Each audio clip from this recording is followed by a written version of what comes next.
encourager, D'accord. ce serait une Je- baisse de crédibilité. Alors, je pense qu'il faut faire Jean-François, très je dois attention vous à ça. interrompre. Mes excuses à Françoise, mais le premier ministre a commencé à parler. Bonne fin d'après-midi à vous quatre. Merci. On écoute M. Legault. De Wendake, ça a touché tous les Québécois. C'est toujours impossible à comprendre quand quelqu'un tue deux jeunes enfants. On se demande pourquoi on en vient là. Évidemment, toutes les enquêtes nécessaires vont être faites. Donc, il y a une enquête de la Sûreté du Québec. Évidemment, étant donné qu'il y a mort, enquête du coroner. On apprend ce matin aussi qu'il y a une enquête de la Commission des droits de la personne et des droits de la jeunesse. Et le ministre Lionel Carman aussi a déclenché une enquête pour voir exactement qu'est-ce qui est arrivé à la DPJ de la capitale nationale. Donc, quelles sont les informations qui avaient été reçues par la DPJ. Donc, pour l'instant, on n'a pas ces informations-là. On est en train de les collecter, puis dès qu'on va avoir plus d'informations, on va être complètement transparent. Mais évidemment, aujourd'hui, toutes nos pensées sont avec la famille. Je reviens sur le bilan de la COVID. Bon, 815 cas aujourd'hui. Évidemment, on est très prudent avant de trop se réjouir, mais on a vu au cours des derniers jours, ça semble s'être stabilisé. On s'est beaucoup promené là, entre 800 puis 1300, donc autour de 1000.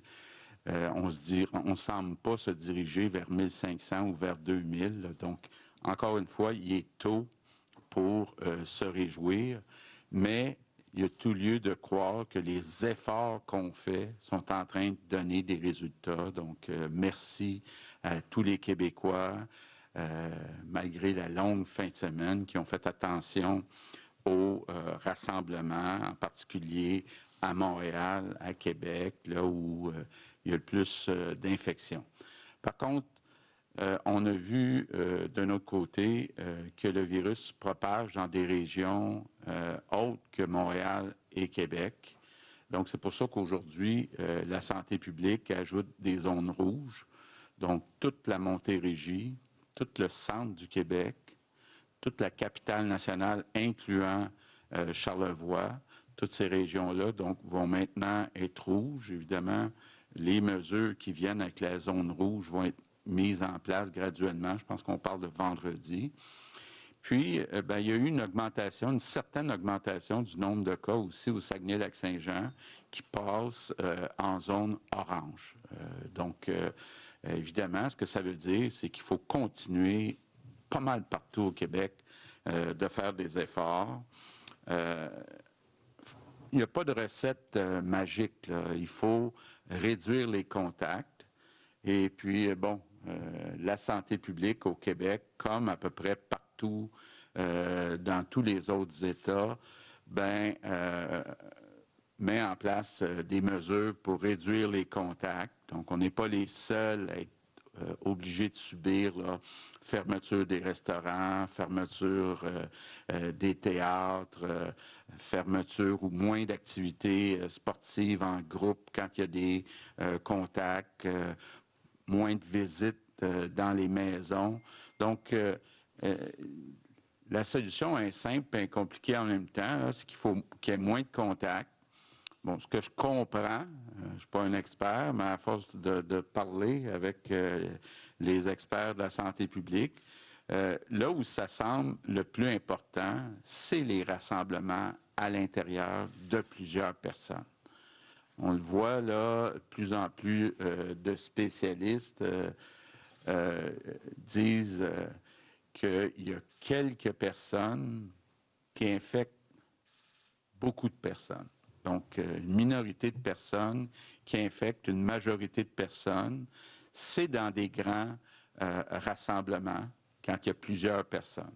Donc, évidemment, on ne commencera pas à parler du RO, là, mais quand une personne en infecte une, c'est une chose, mais quand elle en infecte une dizaine, une vingtaine, c'est là qui est le problème.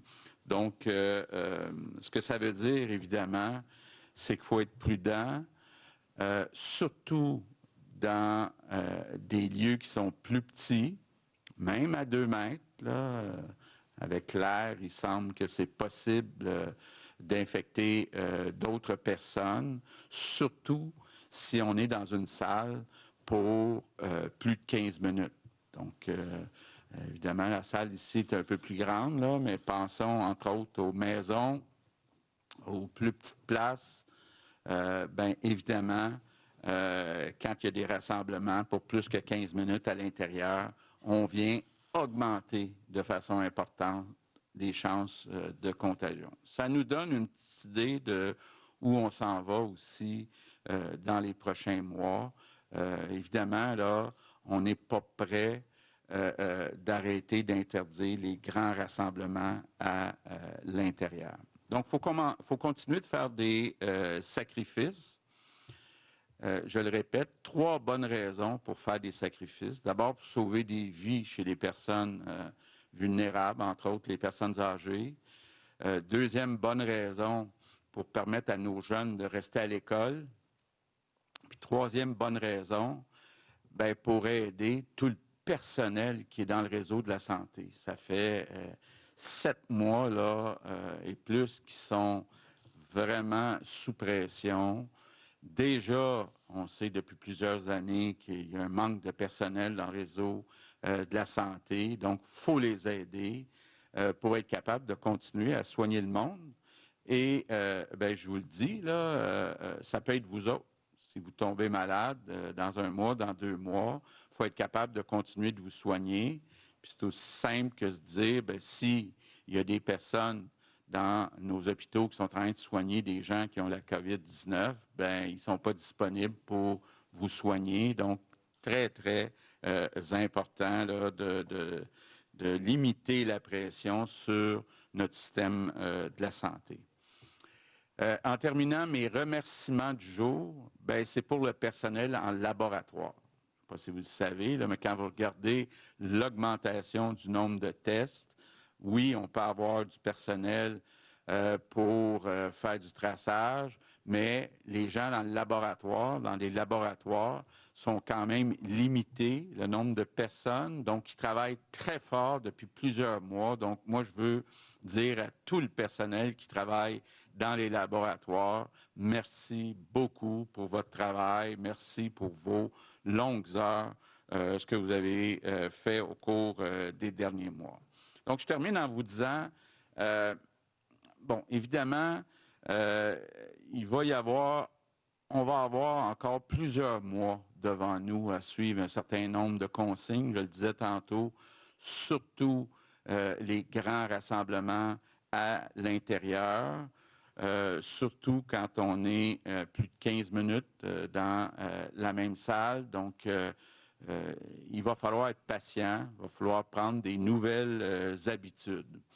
Je vous demande aussi d'activer l'application COVID sur votre téléphone, c'est important. Puis si vous êtes déclaré positif, bien, de l'inscrire pour que rapidement on puisse aller identifier les personnes que vous avez contactées dans les semaines précédentes, les tester, puis au besoin, bien, les isoler pour éviter la propagation. Donc, on a tous un rôle à jouer et je vous remercie pour les efforts que vous avez faits en fin de semaine.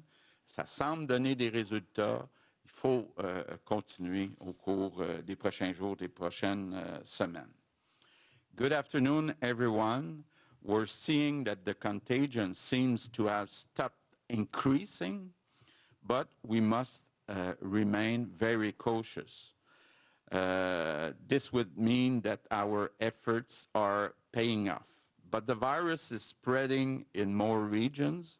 That's why we're announcing that the regions of Montérégie, Centre du Québec, and Capitale-Nationale, including Charlevoix, are turning red, and the region of Saguenay-Lac-Saint-Jean is turning orange.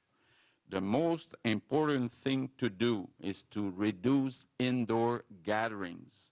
We must continue to make sacrifices for 3 main reasons: save lives, keep our children in school, and save our health system. We'll have to live with the virus for many months, and there's no magic recipe. We must avoid indoor gatherings of more than 15 minutes. And I ask you to install the COVID Alert app. Everyone has a role to play. Thank you. Donc, on va débuter la période de questions. Il y a deux micros, micro 1, micro 2. On va débuter avec le micro 2 avec Andy Saint-André de TVA Nouvelle. Bonjour, messieurs. Bonjour à vous trois. Je vais prendre la balle au bon, M. Legault. Vous commencez, en fait, vous finissez votre point de presse aujourd'hui avec un remerciement pour ceux et celles qui travaillent en laboratoire et pour cause travaillent très fort. Qu'arrive-t-il avec les tests rapides? Je ne sais pas si c'est M. Dubé ou M. Legault qui peut faire le point là-dessus. On en est où? Il y en a combien? Etc. On est assez avancé. Rappelez-vous qu'il y a peut-être 2 semaines, on vous a parlé de certaines avancées qu'on avait faites à la Cité de la Santé à Laval. En ce moment, ça, c'est sous la gouverne du Dr. O'Patterney. On est avec 3 types de machines en ce moment qui vont être déployées au cours des prochaines semaines. Donc, il va en avoir qui vont être achetés au mois d'octobre, novembre et décembre. Donc, on va premièrement augmenter la capacité. Mais ce genre de machines-là ne sont pas habituellement à haut volume. C'est par exemple, il y en a une qui s'appelle ID Now, vous en avez entendu parler. Elle a des grandes qualités, mais elle a certains défauts. Si on veut faire du haut volume, ça ne fonctionne pas. Mais si on voulait, par exemple, travailler encore plus sur, par exemple, je dirais nos corridors scolaires, puis d'avoir un nombre limité, mais dans des régions spécifiques, ça fonctionne très bien. Alors là, maintenant qu'on a réussi à sécuriser certains volumes d'équipements avec les fournisseurs, puis je vous donnais cet exemple-là, il y en a 2 autres, on va le déployer dans les prochaines semaines. Donc, on avance très bien, mais c'est complémentaire aux tests à haut volume qu'on fait présentement pour être capable de les mettre aux bons endroits. Et je dirais, en dernier lieu, beaucoup en région aussi, parce que, vous savez, en Gaspésie ou sur la Côte-Nord, on n'a pas les mêmes volumes, puis on pourrait déplacer des tests à haut volume qu'on fait là-bas avec du nouvel équipement qui est pour les plus petits volumes. Mais on est là-dessus présentement. Parfait, génial. Sous-question pour M. Legault, celle-là, concernant autre sujet, mais je pense que c'est important de vous entendre pour le bien de l'économie du Québec. Est-ce que les gouvernements devraient, selon vous, intervenir pour empêcher la vente de Transat? C'est ce qui se passe actuellement. D'ailleurs, j'entendais l'analyste Michel Nadeau qui estime qu'il serait plus judicieux d'attendre que la tempête passe, tempête de la COVID, bien sûr, avant de concrétiser une transaction en rabais. Est-ce que vous avez l'intention d'intervenir ou d'en parler avec Ottawa? Bon. D'abord, ce sont 2 entreprises privées. Deuxièmement, on peut penser effectivement que pour un certain nombre d'années, il va y avoir moins de volume dans le transport aérien, donc trop d'avions. Ça devient un problème là, pour toutes les compagnies aériennes de voir comment ils peuvent au moins temporairement se débarrasser des avions et des loyers sur ces avions-là. Bon. Là, on pourrait spéculer, y a-t-il un acheteur potentiel? Il n'est pas question que le gouvernement soit seul dans une aventure pour opérer une compagnie aérienne, ça c'est certain. Maintenant, bon, il y avait une transaction qui était là avec une certaine valeur des compagnies aériennes, mais évidemment, avec la baisse de volume prévue pour un certain temps, il y a une baisse de valeur pas juste pour Transat, mais aussi pour Air Canada. Donc, quand on parle de payer ou d'échanger des actions, mais il faut tenir compte de la nouvelle valeur des compagnies aériennes partout dans le monde. Donc, c'est très hypothétique. Moi, je ne suis pas au courant d'un acheteur privé qui serait intéressé à acheter Transat pour l'instant. On va passer à la prochaine question. Messieurs, bonjour. Alors, on constate qu'il y a une baisse des cas depuis que les principales zones sont passées au rouge, même si vous avez dit que ça s'était un peu stabilisé. On voit quand même qu'il y a encore certaines personnes qui ne respectent pas les consignes sanitaires. On a pu voir par exemple à Boisbriand qu'un rassemblement dans la communauté juive à Sylvie qui avait rassemblé près de 1000 personnes. Alors, est-ce que vous allez préférer maintenir le niveau d'alerte et les restrictions que ça implique ou rouvrir le robinet jusqu'à ce qu'il y ait encore une hausse et la reconfiner ainsi après? Je vais peut-être commencer sur la première partie, et Dr. Arruda pourra compléter. Moi, j'aimerais en profiter pour saluer le travail qui a été fait par les policiers ce week-end dans le cas de l'événement qui est arrivé à Boisbriand. Parce que c'était très délicat. Il y avait plus de 750 personnes qui voulaient participer à un événement religieux et qui ne respectaient pas du tout les mesures sanitaires. Il y avait même des gens qui étaient de l'extérieur du Québec qui étaient là. Et je pense que nos policiers, je crois que nos policiers ont fait un travail incroyable d'être capables de disperser les gens. Ça s'est fait correctement et on a réussi à éviter le pire. Parce qu'il va peut-être y avoir des résultats, des infections, mais ça aurait pu être encore pire. Et j'aimerais ça aussi remercier les gens qui nous ont avertis de la situation. Parce qu'avant, c'est des événements qu'on n'aurait peut-être pas dont on n'aurait pas été informé. Donc, je veux vous dire que ça, pour nous, c'est facile de dire que c'est pas acceptable, mais je pense que les policiers ont fait un travail très délicat puis qui ont réussi. Alors ça, pour moi, c'est... Maintenant, pour ce qui est de savoir si on va passer au rouge, avant de passer la parole à Dr Arruda, de savoir, je pense que on peut voir aussi la force du système d'alerte qu'on a mis en place. Parce que jusqu'à maintenant, on a été capable de suivre le plan de match puis d'avoir une approche très régionale, très ciblée.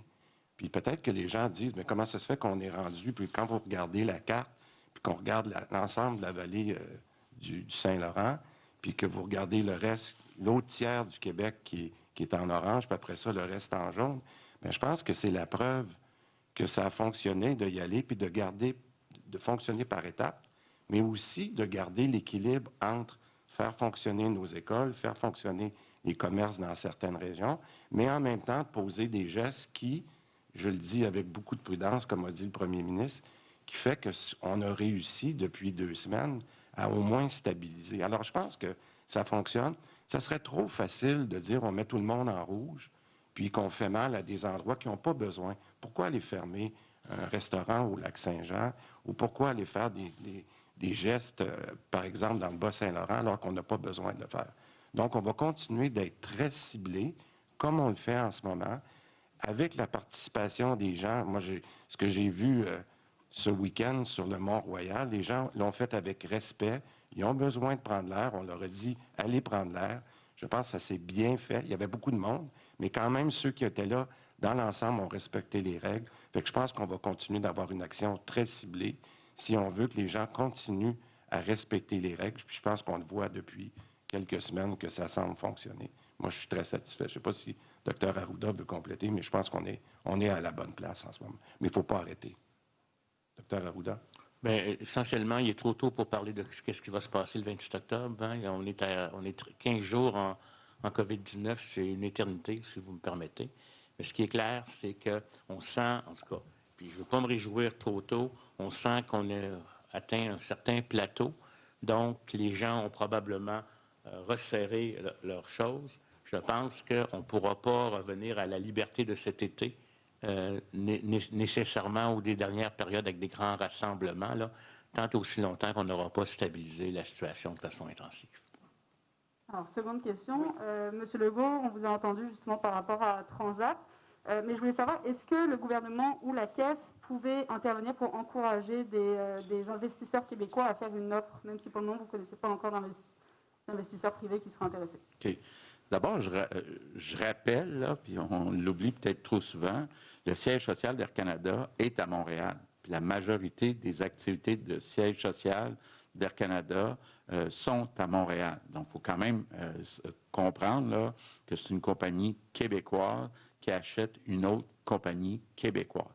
Il y a peut-être des activités comme l'entretien, les opérations qu'on aimerait voir davantage à Montréal, mais il reste que quand même le siège social d'Air Canada est à Montréal. Maintenant, pour qu'on puisse appuyer, que ce soit Investissement Québec, la Caisse de dépôt, un autre acheteur québécois, mais il faudrait-il d'abord qu'il y en ait un acheteur sérieux. On va passer avec Olivier Bachand, Radio-Canada. Bonjour, M. Legault. Pourquoi votre gouvernement n'a pas suivi la recommandation de l'Institut national de santé publique qui vous demandait de réduire de moitié le nombre d'élèves dans les classes de 4e et 5e secondaire? OK.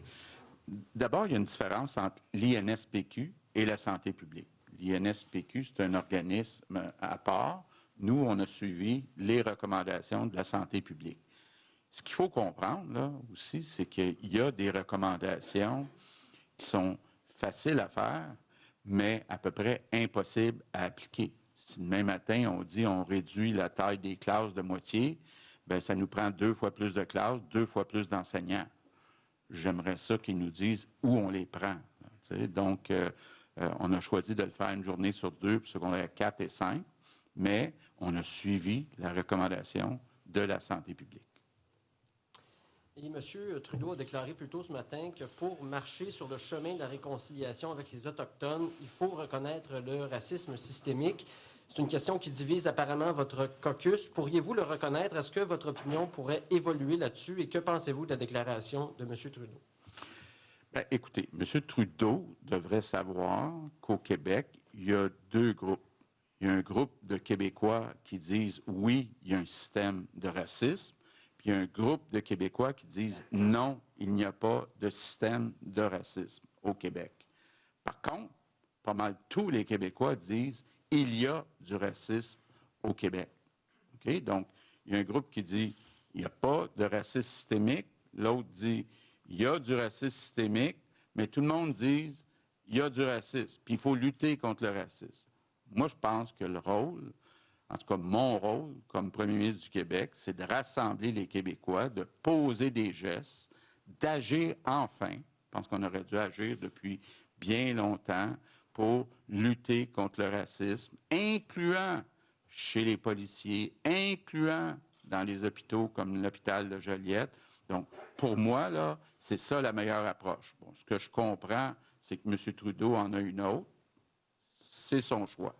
Mais est-ce que votre opinion pourrait évoluer là-dessus? Fermez-vous la porte à reconnaître le racisme systémique pour toujours ou vous pourriez changer d'idée? Moi, je pense qu'actuellement, ça ne serait pas une bonne idée d'aller se mettre à dos une bonne partie des Québécois qui pensent qu'il n'y a pas de système de racisme au Québec, comme le propose M. Trudeau. Je pense que ce serait une erreur. Merci. On va passer avec Annie Guillemette de Cogeco Nouvelles. Bonjour. Monsieur le Premier ministre, vous avez répété plusieurs fois que les rassemblements intérieurs, c'est comme la bête noire par rapport à la lutte en matière de COVID. Je viens de regarder mon calendrier. On est à 10 semaines de Noël. Est-ce qu'il faut se prévoir plusieurs petits soupers plutôt qu'un géant souper? Je comprends que c'est très long, le délai, là, mais vous parlez de plusieurs mois avec des mesures importantes. Est-ce que c'est ce que vous voyez pour les fêtes de cette année? Bien, écoutez, il est trop tôt pour parler de Noël, mais ce qu'on voit de plus en plus partout dans le monde, c'est qu'il faut éviter les grands rassemblements intérieurs dans des lieux plus petits. Ça va durer combien de temps? Quand le vaccin va-t-il arriver? Il est trop tôt pour parler de la situation de Noël. La semaine dernière, la directrice régionale, Dr Drouin, disait que dans l'avenir, ce serait peut-être mieux de garder un standard de mesures sanitaires assez élevé pour ne pas jouer au yo-yo, comme on a vu cet été. On revient à la presque pleine liberté, puis après ça, on repart en presque confinement. Est-ce que c'est la tendance, je pourrais dire, pour les prochaines semaines, les prochains mois, de maintenir quelque chose d'assez strict, justement pour pas que ça balance trop? Bien, l'idéal, c'est de ne pas jouer au yo-yo. Mais quand vous regardez, pas mal tous les États dans le monde ont joué au yo-yo. C'est qu'on a devant nous une situation qui est exceptionnelle. Personne n'a vécu ça avant. Donc, il y a un ajustement et on essaie d'ouvrir le robinet pour avoir une vie plus normale. Puis à un moment donné, quand on trouve qu'on l'a trop ouvert, on le ferme un peu. Et c'est comme ça à peu près partout dans le monde. On va y aller avec Guillaume Lepage, Le Devoir. Merci. Bonjour à vous trois. Monsieur Legault, si jamais le comité d'action contre le racisme vous dit que reconnaître le racisme systémique, c'est un pas dans la bonne direction, est-ce que vous allez prendre en compte cette recommandation-là, l'exaucer ou...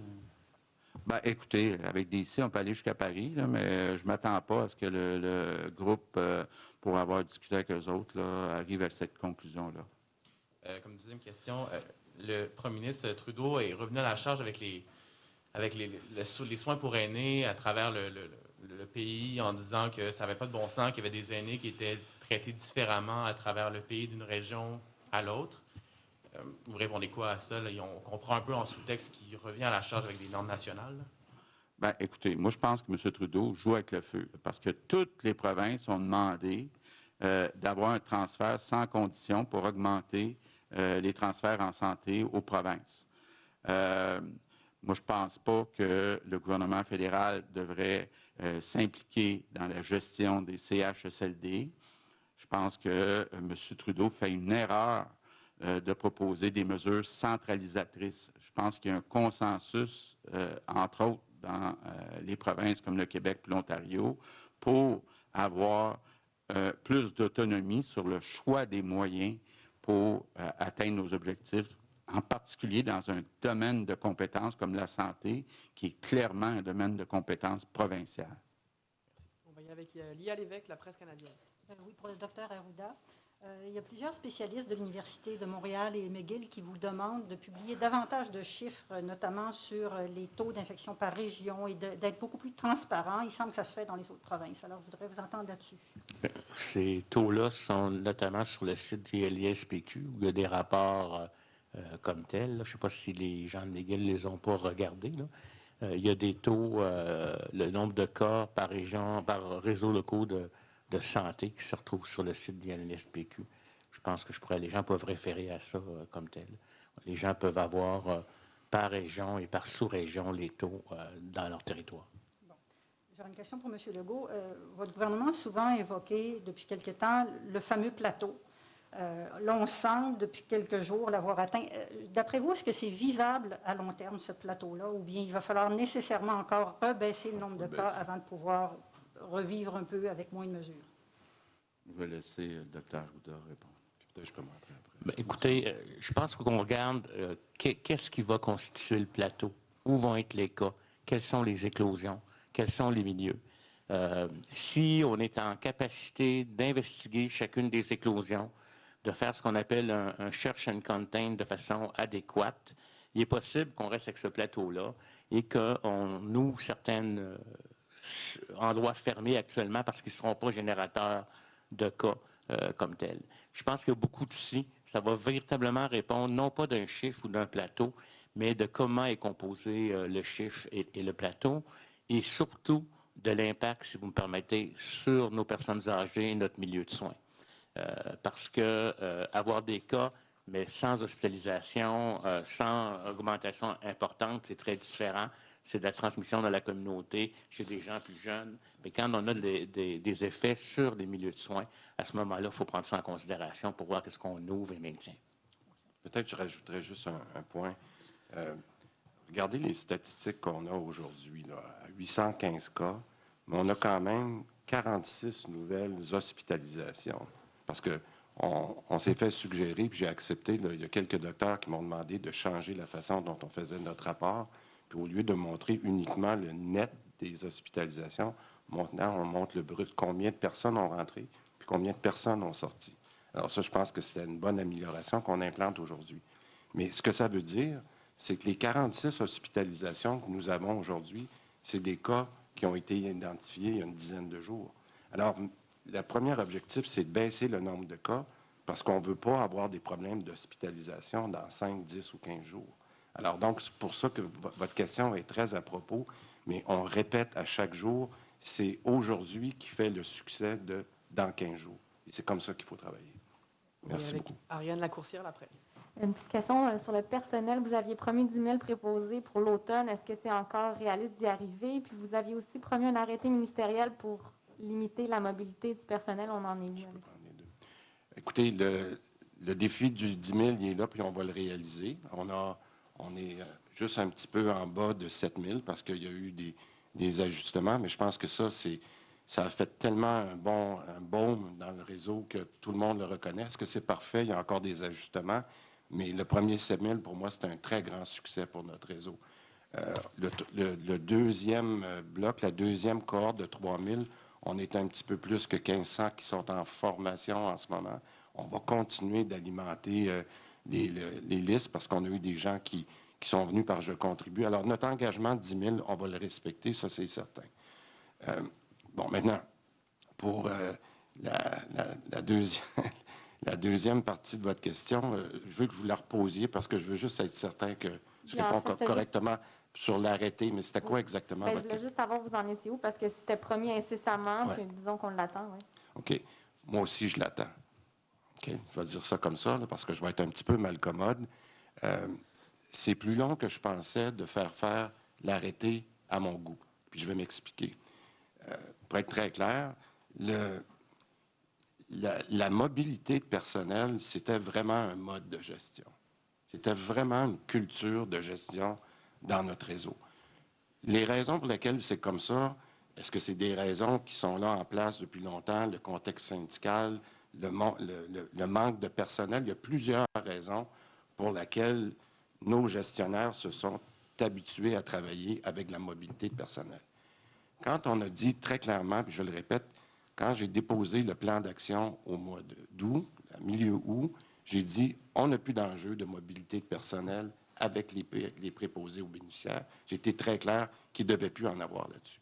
Mais j'ai aussi dit qu'on réalisait le problème qu'on avait avec les infirmières et les auxiliaires, puis certaines catégories de personnel de soutien. Je vous donne une longue réponse, mais c'est important. Quand on a commencé à discuter avec les PDG, j'ai dit, je ne veux pas rejouer dans le même film qu'on avait à la première vague, qu'on envoyait des directives, les gens disaient oui, puis 2-3 semaines après, on se rendait compte que ce n'était pas implanté. On est là-dedans en ce moment. Quand on a commencé à écrire l'arrêté qui vient concrétiser les principes qu'on a convenus, bien là, les gens nous disent, mais comment je vais faire pour faire la reddition de compte? Parce que moi, j'ai demandé, j'ai dit, si vous faites une exception, puis vous êtes obligé de choisir entre bien servir le patient puis de faire la mobilité, c'est sûr qu'on veut servir le patient. On ne veut pas avoir de prix de service. Mais là, on est dans le terrain. Les PDG m'ont dit, bien, c'est difficile de faire le registre que vous demandez, mais c'est correct. Je vais vous donner une semaine de plus, mais vous allez me trouver une façon très claire de respecter l'engagement que vous avez pris. Puis s'il y a du transfert de personnel, il va se faire dans des conditions de PCI qu'on appelle de prévention et contrôle des infections. Donc, est-ce que ça prend un peu plus de temps que prévu? La réponse est oui, mais je vais continuer de demander à ce que l'arrêté ministériel soit blindé, qu'il soit terrain, puis que les engagements que les PDG vont prendre, on va être capable de les respecter et d'en faire le suivi. Question pour les CHSLD. Il semble avoir une différence entre la réalité de terrain dans certains CHSLD et RPA qui ont plus de cas que ce qui est rapporté dans votre liste sur votre site. Pourquoi? Puis c'est quoi la réalité dans les milieux de soins pour aînés? Là, on s'inquiète pas? Non, moi, je ne m'inquiéterais pas. Ce que je vous dis, on a maintenant, premièrement, on a mis, il y a un petit peu plus que 3 mois maintenant, un sous-ministre associé qui ne s'occupe que de ça. C'est un monsieur qui s'appelle Daniel Desharnais, qui s'occupe, lui, de faire le suivi autant avec les CHSLD, avec les RPA puis les RI. C'est lui qui regarde la liste. Là, la liste des incluant les centres hospitaliers, était à 114 ce matin. Okay. Alors, lui, il fait ça. Ce qui arrive des fois, c'est que la liste que nous, on gère, là, elle n'est peut-être pas toujours à jour dans le site Web qu'on met. Ça, c'est notre défi parce que quelqu'un va nous dire, bien, comment ça se fait que dans notre liste, hein, puis le premier ministre, il me pose des questions parce qu'on regarde des CHSLD qui ont été dans la première vague, on voit passer les noms, ça nous inquiète. Je peux vous dire qu'en ce moment, on a peut-être des fois un décalage de quelques jours entre ce que j'appelle ma liste opérationnelle puis la liste qui est mise sur le site Web. M. Desharnais, il est conscient de cet enjeu-là, mais je peux vous dire que on suit ça de très, très proche, puis les gens ne devraient pas s'inquiéter, parce que ce qui est important pour nous en ce moment, c'est la liste opérationnelle. Mais on va essayer que la liste qui est publique soit le plus représentative là, à quelques heures proches, mais on n'est pas encore là en ce moment. Puis peut-être, juste pour vous donner un ordre de grandeur, là, au printemps, quand on prenait les CHSLD, les RPA et les RI, à un moment donné, on avait 8000 personnes infectées, 8000 résidents infectés. Actuellement, on a à peu près 400. Donc, rien à voir avec la situation du printemps. Puis, si je me permets, c'est pour ça que ce qui a été mis en place, encore une fois, là, par toute l'équipe, notamment avec Mme Rosebush, avec M. Desharnais, c'est tout ce système-là de protection et contrôle des infections. Ça existait beaucoup dans nos hôpitaux, rappelez-vous, mais ça n'existait pas dans nos milieux de vie. Et c'est ça qu'on a mis en place qui nous permet de dire, oui, il y a encore des infections dans les CHSLD ou les RPA, mais on n'est pas du tout dans le même code régional qu'on était à la première vague. On va y aller avec François Carabin, Journal Métro. Bonjour, messieurs. Monsieur Dubé, vous avez vanté plutôt votre système d'alerte régionale rouge, jaune, orange. On peut s'attendre à ce qu'on ait des régions dans les prochains mois, peut-être, là, si on veut être prudent, qui retournent dans l'orange, dans le jaune.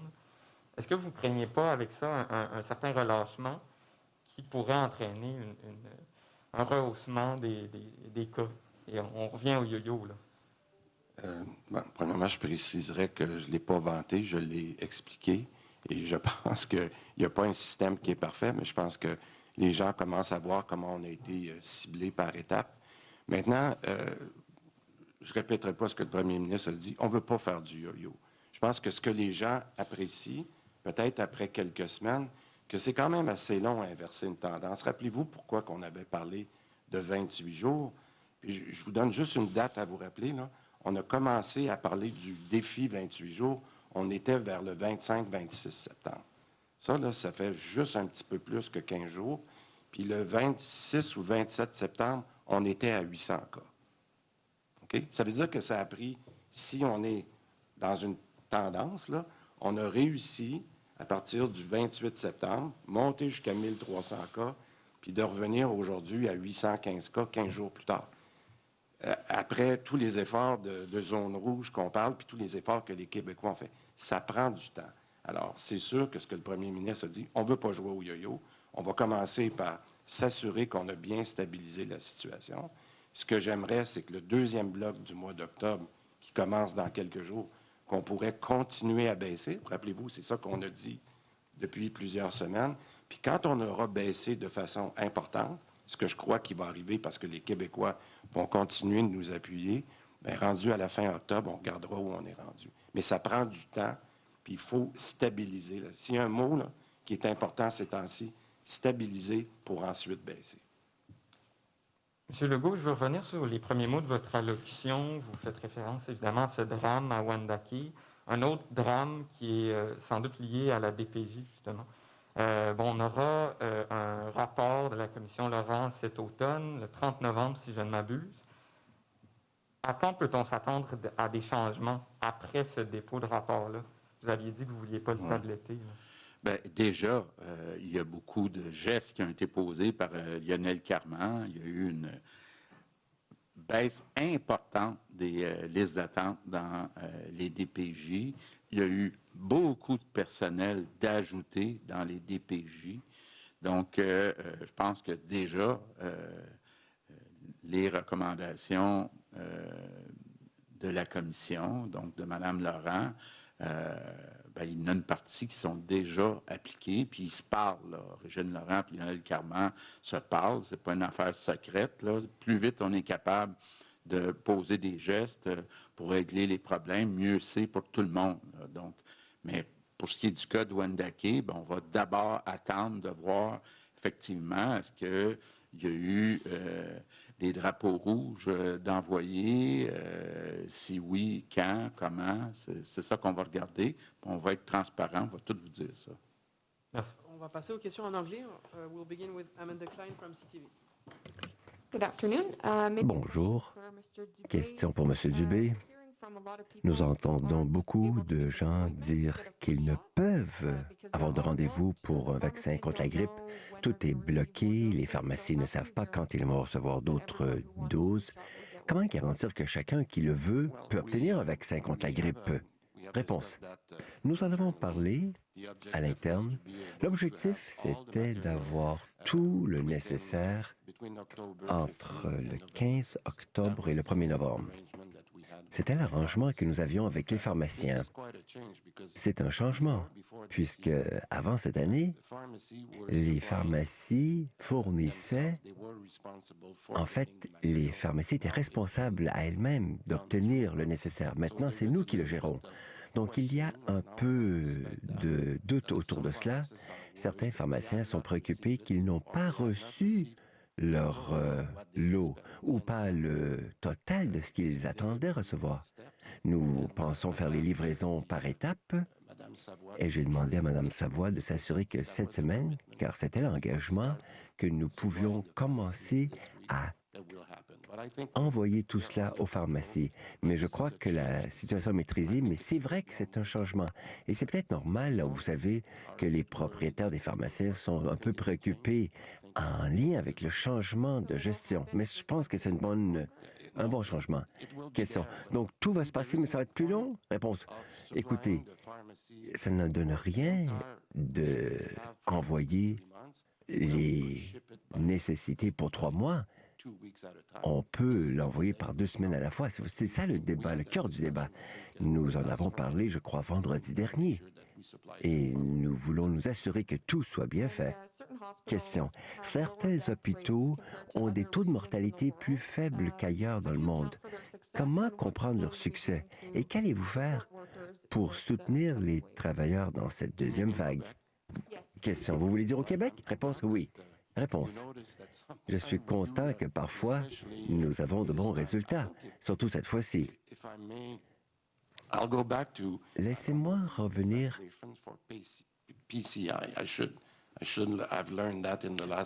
J'aurais dû apprendre les termes, mais le système qui empêche les infections. Je pense qu'on a fait beaucoup de progrès à cet égard et je pense que cela explique la plupart de ces différences pour la limitation des décès en milieu hospitalier ou autres milieux collectifs. On l'avait appliqué dans les hôpitaux et pas dans les CHSLD. Je vais rendre public un autre graphique. On voit la courbe des décès à la première vague et la courbe cette fois-ci. C'est vraiment très différent comme courbe. Mais je croise les doigts que cela va rester inchangé. C'est une question de cette approche de contrôle des infections. Il faut s'assurer que notre personnel respecte ces protocoles parce qu'ils vont manger leur repas ensemble. Les contrôles ne sont pas toujours faciles à appliquer dans le milieu hospitalier. Je vous remercie de la question. Question. Monsieur Legault, vous avez dit aujourd'hui et sur Facebook qu'il y aura des restrictions probablement à long terme jusqu'à la découverte du vaccin. Vous avez mentionné des grands rassemblements intérieurs. Mais que pensez-vous? Quelles sont les restrictions qui seront en place après la fin de cette deuxième vague? À quoi devrions-nous nous attendre? Réponse. Écoutez, il est trop tôt pour répondre à votre question avec précision, à savoir quelles seront les mesures en place en 6 mois, 3 mois. Mais nous savons que nous aurons besoin de certaines mesures pour bien des mois, car nous ne nous attendons pas à ce vaccin d'ici décembre. Certainement pas pour chacun. Alors, ce que nous tentons de faire maintenant, c'est d'avoir une gradation. Nous le faisons par région. Donc, si ce n'est pas nécessaire d'avoir certaines mesures dans certaines régions, nous l'acceptons, nous modulons notre approche. Ce qui me paraît clair, par contre, c'est qu'on ne peut pas avoir de grands rassemblements dans des endroits fermés pendant quelques mois encore. Question. Au printemps ou à l'été, on se préoccupait d'une deuxième vague à la fin de l'été. Et on dirait que ça a frappé exactement selon les prévisions. Y a-t-il des prévisions pour une troisième vague, par exemple? Réponse? Ce sont des projections et des hypothèses. C'est une possibilité. Cela dépendra de la vitesse de l'arrivée du vaccin. Ce qui est important maintenant, c'est de maîtriser le présent. Donc, de bons diagnostics, de bonnes interventions en temps opportun. Question. Est-ce qu'on prédit une troisième vague? Avec l'arrivée du froid, les gens davantage à l'intérieur? Réponse. Tout dépend de la consigne de ces rassemblements intérieurs. Pas de fêtes, pas de souper collectif. C'est un facteur important. Pour ma part, je regarde les courbes des différents États au sud de la frontière, surtout dans le nord-est des États-Unis. Et ce qu'on constate, c'est que les courbes ne sont pas les mêmes. Il y a certaines courbes qui sont descendues, mais peut-être juste la moitié par million de ce que nous avons ici au Québec. Mais à la mi-juin, les courbes sont remontées pour une genre de deuxième vague, mais la première n'était pas terminée. Donc, faut-il vraiment parler de première vague, deuxième vague, troisième vague? On peut voir que c'est très varié. Et bien sûr, beaucoup dépend des mesures sanitaires mises en place et l'adhésion de la population à ces mesures. Question.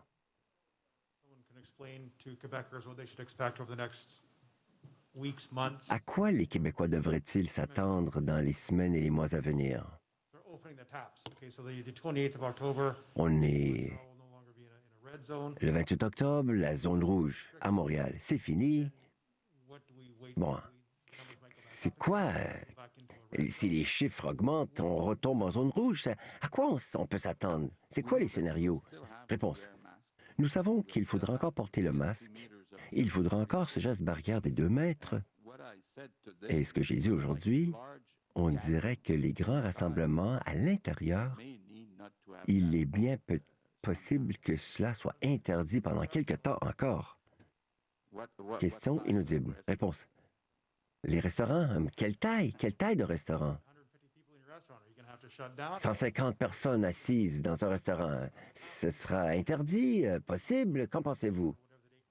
Et si oui, sinon, d'ici quelle date?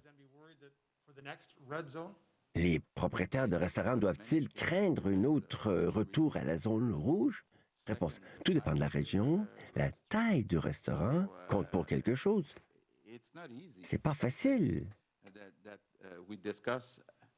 On en parle tous les jours avec les autorités sanitaires. Voudrais-tu essayer de répondre? Complément de réponse. D'ici quelques jours, nous allons vous montrer des données. Ce qu'on y voit, c'est que sans égard au secteur, que ce soit un centre sportif ou un restaurant, c'est le nombre de contacts par jour par personne. Nous avons demandé une étude particulière afin de mieux comprendre. Vous vous rappelez, j'en ai parlé un peu la semaine dernière, où nous étions, avant la COVID, 8 à 9 contacts par personne par jour. Comment le confinement a fait descendre cela à 3 contacts par jour?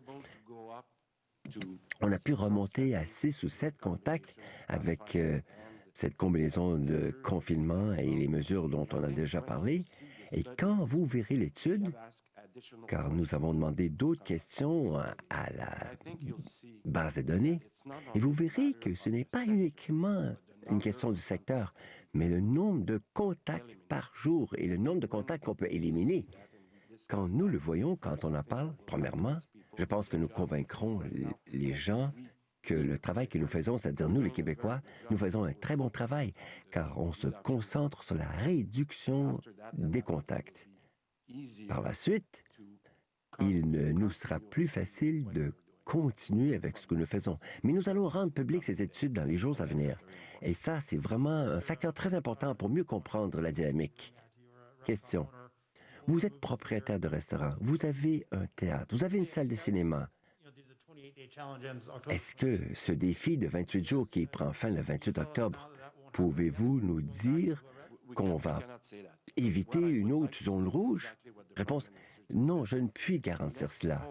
Mais comme M. Legault l'a dit, espérons être au niveau le plus bas possible à la fin du 28 jours. La stabilisation, je pense qu'on a réussi. Ensuite, faisons baisser cela. Le plus bas, nous serons... La plus grande sera la marge de manœuvre. Si on est trop haut, on n'a pas de marge de manœuvre. Si nous descendons, c'est ça. Ça donne de la souplesse. Alors, pensons à où nous devons être le 28 octobre. Une dernière question. Le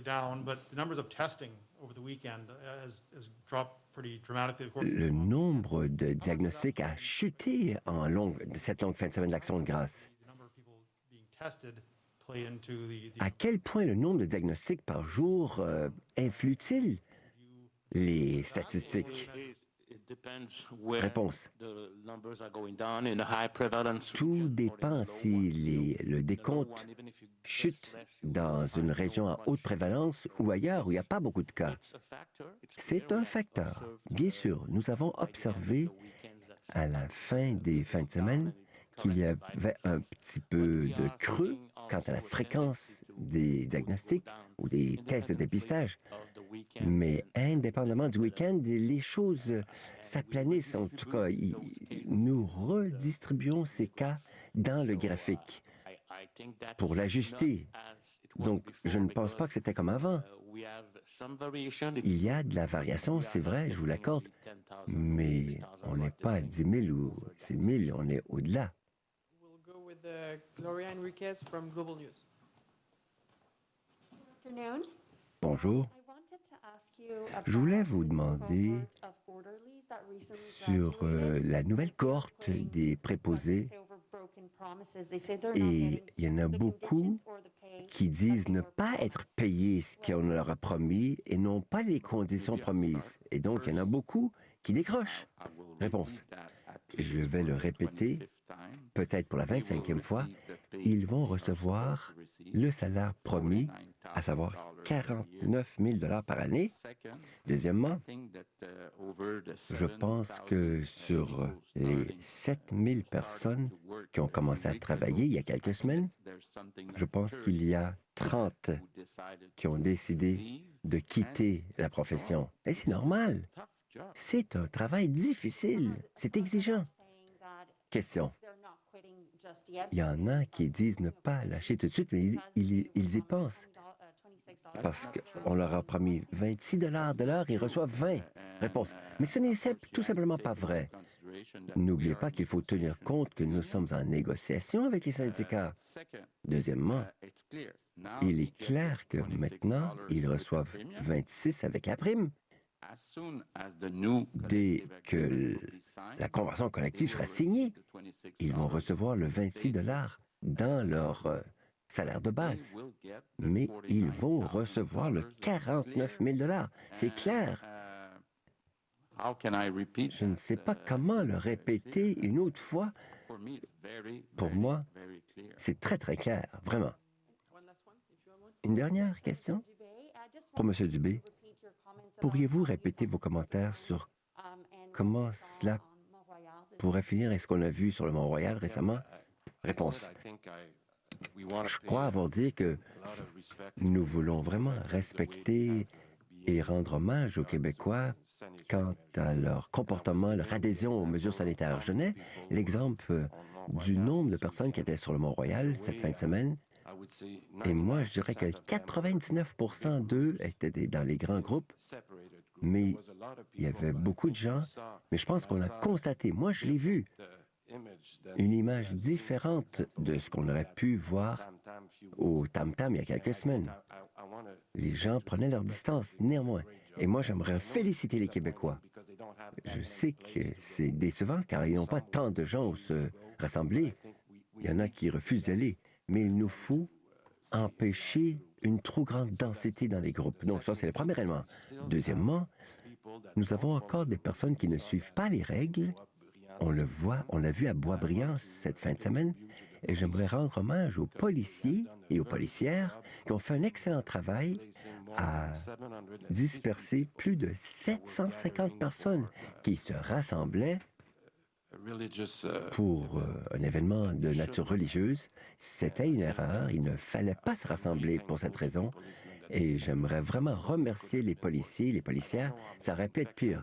Je ne sais pas combien d'infections on va se choper après cet événement, mais il y a certainement eu des infractions et des amendes qui ont été distribuées, je vous l'assure. Il y a même eu des arrestations. Je crois que c'est très important que les policiers aient agi comme ils l'ont fait. Monsieur Legault, vous l'avez dit en français, mais pourriez-vous le dire en anglais, votre déclaration sur Wendake, s'il vous plaît? Sur Wendake? Wendake, ah oui, d'accord. J'aimerais offrir à la famille et à toute la collectivité de Wendake mes condoléances. Bien sûr, nous sommes toujours choqués quand on voit 2 enfants se faire tuer. Comment se l'imaginer en 2020? Nous aurons bien sûr des enquêtes qui seront ouvertes par le milieu policier, par la commission de la jeunesse, mais aussi Lionel Carman a demandé tous les détails sur le signalement pour que la DPJ soit là à livre ouvert pour qu'on puisse voir quel a été le parcours des signalements pour ces 2 enfants. C'est terrible, c'est affreux ce qui est arrivé. Merci tout le monde. Merci. Merci beaucoup. C'est terrible ce qui s'est produit à Wendake au cours de la fin de semaine, alors que 2 enfants ont perdu la vie. François Legault, donc, termine ce point de presse, bilan de la COVID. Essentiellement, le premier ministre prépare les esprits des Québécois pour avoir des fêtes de Noël à plus petite échelle. Oui, on a peut-être atteint un plateau dans la progression du nombre de cas avec 815 au Québec, ça se stabilise, mais on ne retrouvera pas dans les prochains mois la liberté de cet été, laissant entendre donc que le problème actuellement, ce sont les rassemblements, de grands rassemblements dans de petits endroits ou des endroits clos, et qu'il faut éviter le plus possible ce genre de rassemblement au cours des prochaines semaines, au cours des prochains mois, ce qui pourrait donc avoir un effet sur les fêtes de Noël. Par ailleurs, de nouvelles régions passent au rouge, c'est ce que le gouvernement annonce. Voyons la carte. Toute la Montérégie passe au rouge dorénavant. En fait, ce sera en date de vendredi, si j'ai bien compris. Tout le centre du Québec aussi. La région de Charlevoix, qui était en orange, passe au rouge dans la grande région de Québec. Et le Saguenay-Lac-Saint-Jean passe du jaune au orange. Donc, voilà pour la modification des couleurs. Et au sujet de Wendake, si on quitte un peu la COVID, il en sera d'ailleurs question au bulletin de nouvelles dans un instant, le gouvernement institue une enquête externe sur la façon dont la Direction de la protection de la jeunesse a répondu aux dénonciations qui avaient été faites au sujet de ces 2 petits-enfants, de ces signalements qui avaient été faits. Les enfants de 5 et 2 ans avaient, semble-t-il, été l'objet de 3 signalements à la DPJ. Pourquoi n'a-t-elle pas agi? C'est la grande question qu'on se pose en ce moment. Il en sera